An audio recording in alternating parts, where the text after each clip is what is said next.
Bonjour Jocelyne, Bonjour mademoiselle Mieline. merci beaucoup d'être présente avec nous aujourd'hui. C'est une journée importante le 8 mars. Oui, C'est la journée de la femme. Présidente de l'AFCEP, vous représentez parfaitement la femme d'aujourd'hui avec tout ce que cela implique. Il me semblait naturel de vous mettre à l'honneur aujourd'hui. Merci. En quelques mots, pouvez-vous nous raconter votre parcours ? Alors j'ai un parcours de militante avant d'avoir un parcours de patiente. Je suis atteinte de sclérose en plaques depuis, on va dire, plus de 15 ans. J'ai rompu ma vie professionnelle à cause de cette pathologie et comme j'avais le militantisme dans les veines, j'ai retrouvé une association qui s'appelle l'Association française des sclérosés en plaques, l'AFCEP, et je me suis retrouvée dans ce combat parce que c'est un combat quotidien et franchement c'est un beau combat. Donc voilà pourquoi je suis on m'a fait confiance, on m'a élue à la présidence. Je ne dis pas qu'ils ont eu raison, mais voilà, j'y suis. Quelle est votre plus grande fierté et réussite en tant que femme ? Alors, ma plus grande fierté, c'est mon rôle de maman. Ouais, je pense que c'est ma plus grande fierté.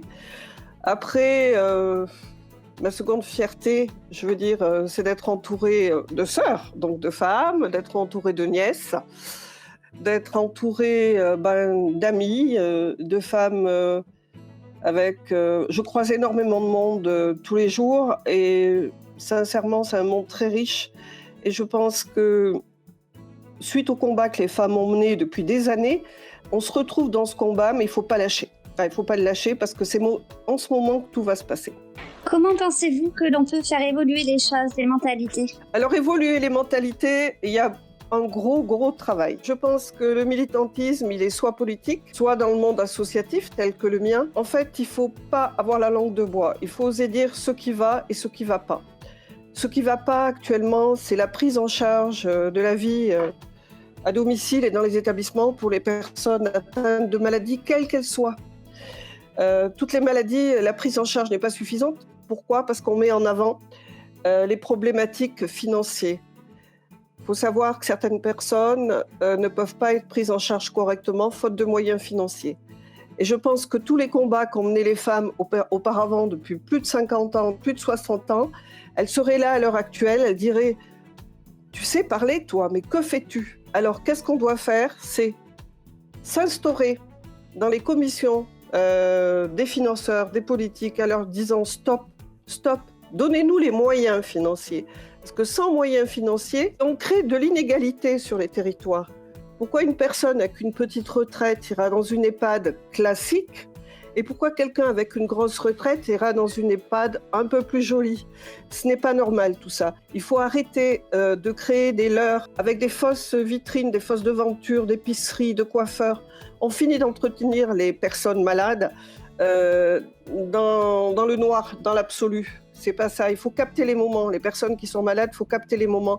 Et il n'y a pas beaucoup de moments dans 24 heures, mais il y a des moments. Et c'est ces moments-là qu'on doit les saisir et les travailler ensemble. Donc il faut des moyens financiers. Sans moyens financiers, on voit bien les problématiques avec l'hôpital, avec la Covid, les soignants. Je salue les soignantes, je les salue énormément parce qu'avant des soignantes, c'est des mamans. Et elles font un travail remarquable avec très peu de moyens financiers, elles sont épuisées. Alors arrêtons, je dis toujours, l'exécutif, arrêtez d'être des purs comptables. Allez au cœur des gens, intégrez dans vos commissions des gens qui parlent la même langue, qui parlent les besoins, qui identifient les besoins. Alors si je vous donnais le pouvoir de changer maintenant une seule chose pour améliorer la condition des femmes, que feriez-vous ?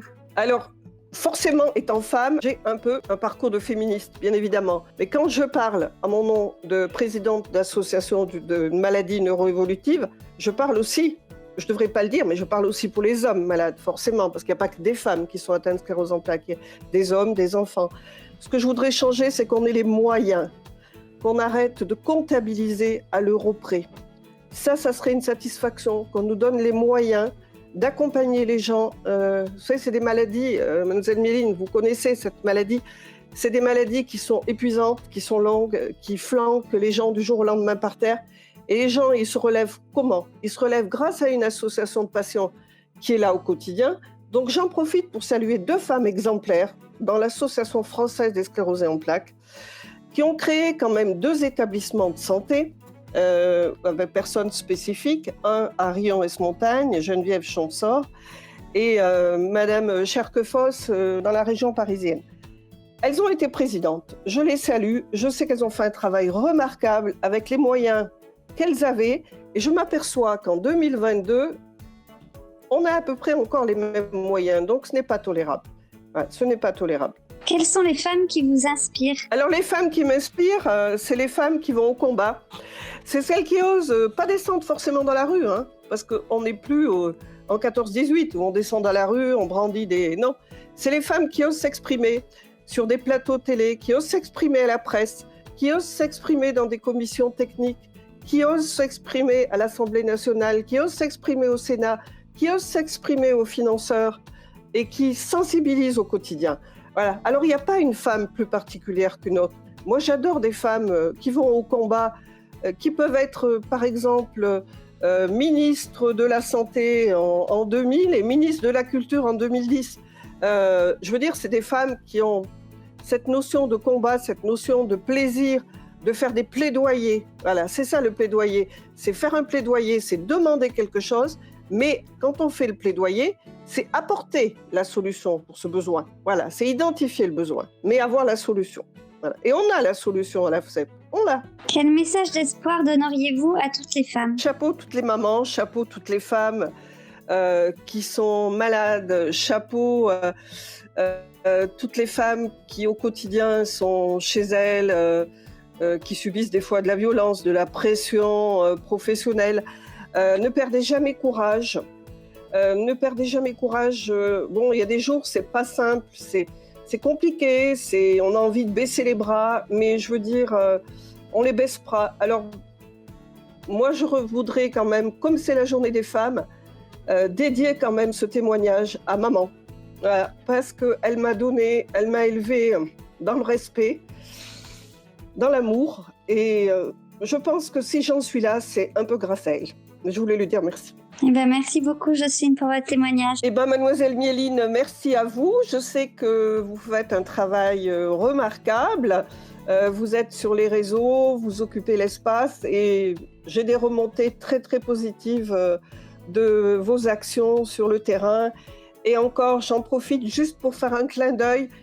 Mesdames, la Journée mondiale de la sclérose en plaques, l'AFCEP vous réservera une belle surprise. Restez bien attachés sur vos sièges. Merci.